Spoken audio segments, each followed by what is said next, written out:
On va commencer par parler de ce qui se passe aujourd'hui à Bruxelles. Vous avez vu la colère de tous ces agriculteurs qui manifestent, qui protestent. Il y a ce sommet européen. Emmanuel Macron est arrivé ce matin. Cet accord, il parle de l'accord du Mercosur, ne peut pas être signé, a-t-il assuré depuis Bruxelles. Donc, une position qu'il assure défendre depuis le début. Ce que vous nous direz après, mais votre rire laisse entendre ce que vous en pensez. Jules Torres, en tout cas, ce que conteste le porte-parole du Rassemblement national, Jean-Philippe Tanguy, qui était l'invité ce matin de LCP. Nous considérons que le compte n'y est pas et que cet accord ne peut pas être signé. Nous sommes pour échanger. La France est d'ailleurs une grande puissance agricole et agroalimentaire qui échange à travers le monde, qui exporte. Mais nous ne pouvons pas accepter de sacrifier la cohérence de notre agriculture, de notre alimentation, la sécurité alimentaire de nos compatriotes sur des accords qui ne sont pas encore finalisés. Parce que je veux qu'on traite comme il se doit notre agriculture, on doit être respecté. Le problème, c'est qu'Emmanuel Macron a changé 10 fois de position sur le Mercosur selon son interlocuteur. Avec les éleveurs et les agriculteurs français, il est contre. Avec les Français, il est contre. Et puis quand il va avec son ami Lula au Brésil, il est pour. Moi, je ne suis pas dans la politique du pire. Donc si l'Italie, avec la Pologne, nous aide à bloquer cet accord, tant mieux. Alors, Jules Torres, nous sommes en pleine crise agricole. Ça a commencé. Je ne sais même pas je ne sais pas si on peut dire que ça a commencé avec la dermatose nodulaire contagieuse. En tout cas, ça a été une des gouttes d'eau. Le Mercosur est également montré du doigt par les agriculteurs. Est-ce qu'Emmanuel Macron peut réussir à apaiser cette colère ? Il aura bien du mal, Emmanuel Macron, parce qu'en effet, je ne sais pas si Jean-Philippe Tanguy a raison quand il dit qu'il a changé 15 fois ou 10 fois d'avis, mais en tout cas, il a parfois changé d'avis.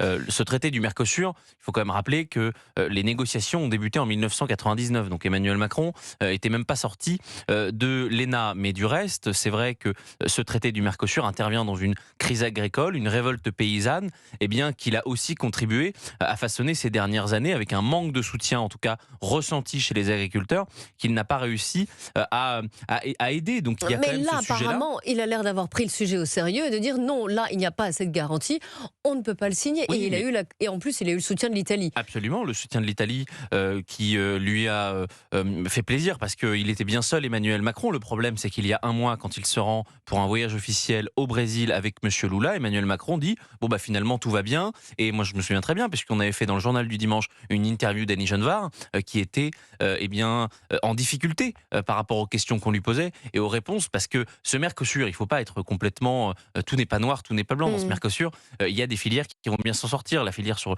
du fromage, les vins et les spiritueux, on va très bien s'en sortir. L'industrie française va bien s'en sortir.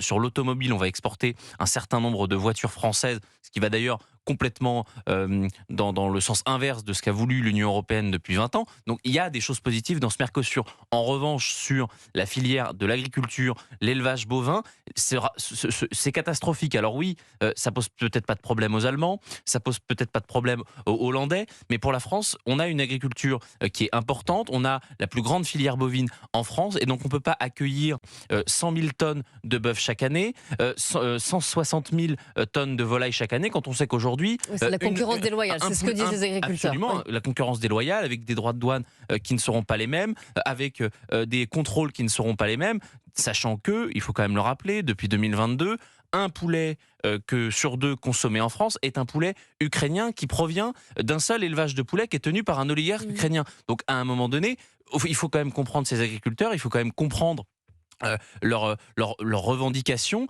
Donc oui, Emmanuel Macron doit, s'il a encore un petit peu l'intérêt du pays, je sais qu'on va ensuite en parler, faire tout ce qu'il peut, faire tout son possible pour avoir une minorité de blocage au Parlement européen pour éviter qu'il y ait un contournement démocratique, parce que c'est là aussi le problème, c'est que cette Union européenne décide seule. Brièvement, pour expliquer un peu, qu'est-ce qui va se passer si jamais il est reporté? Est-ce qu'il se fera quand même cet accord commercial? Le Mercosur se fera. Ça, il y a aucun doute. La France et l'Italie et la Pologne essayent de faire en sorte donc d'avoir une minorité de blocage. En gros, il faut 4 pays et 35% de la population qui fait partie de l'Union européenne pour avoir une minorité de blocage. Sans la France, c'est pas possible. Sans l'Italie, c'est pas possible. Donc, ils font ça, mais pourquoi? C'est pas pour entériner le texte, parce qu'encore une fois, c'est un texte qui a plus de 25 ans de négociation. Le sujet, c'est d'avoir des clauses de sauvegarde, des contrôles garanties qui soient aussi, renforcés, ouais. des garanties pour nos agriculteurs, pour éviter qu'il y ait la fameuse concurrence déloyale dont vous parliez, parce qu'encore une fois, on a aujourd'hui une balance commerciale qui est loin d'être excédentaire,